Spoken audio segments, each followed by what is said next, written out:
Thank you so much for this opportunity to give Dr. St. Mark praise. I've been here for 6 years now in the Africana Studies program, and as program coordinator, he has been the key to me being able to successfully navigate this university. He's been an excellent mentor, teaching me the ropes, encouraging me to finish my dissertation when I was still in school, and also just really believing in me and just trusting that, I had the skills to do what I am doing right now. And so I just really appreciate him. In this area, you have people who are called Gullah-Geechee. And these people are people who have preserved a language and a culture that's traceable direct to West Africa.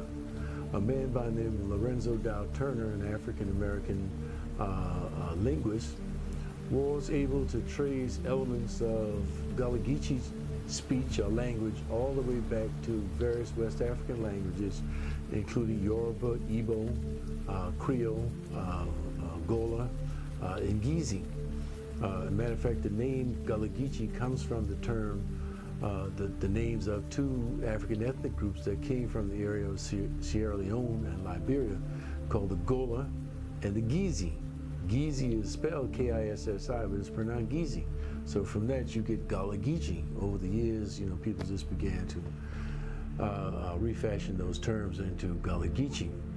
These people not only have linguistic evidence of their African cultural roots, but some of their customs, some of the rituals, some of their styles of worship, their spirituality, their cuisine, a number of things, their ability to form very tight-knit communities where people live in a communal state and cooperate with each other and work together. It's a very fascinating field, and it's a field that's becoming more and more, it's opening up more and more to other people who want to do research and whatnot in this area on these people.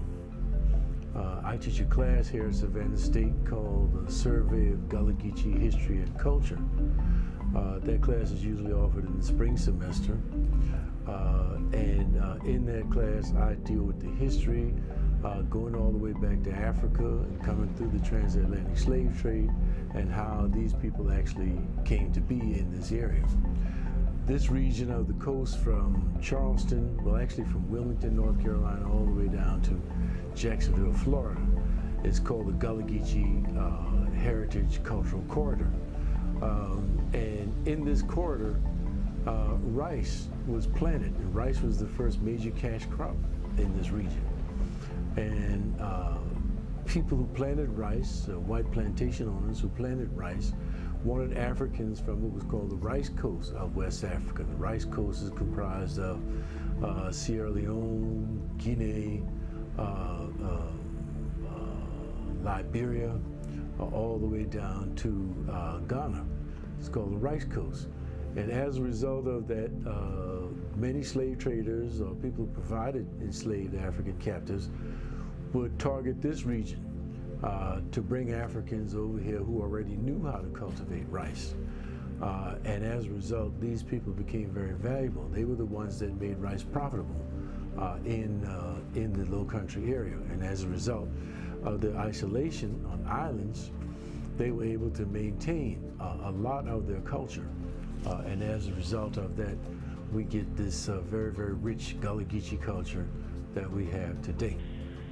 I also think that he's knowledgeable about the topics in which he discusses, especially when it comes to like Gullah-Geechee culture and Black history. I just think that, he knows a lot about the topics. And he has a lot to offer students. I'm so sad to see him retire, but I hope that the mantle and the legacy that he's established with such things as the Lorenzo Dow Turner Symposium will continue on.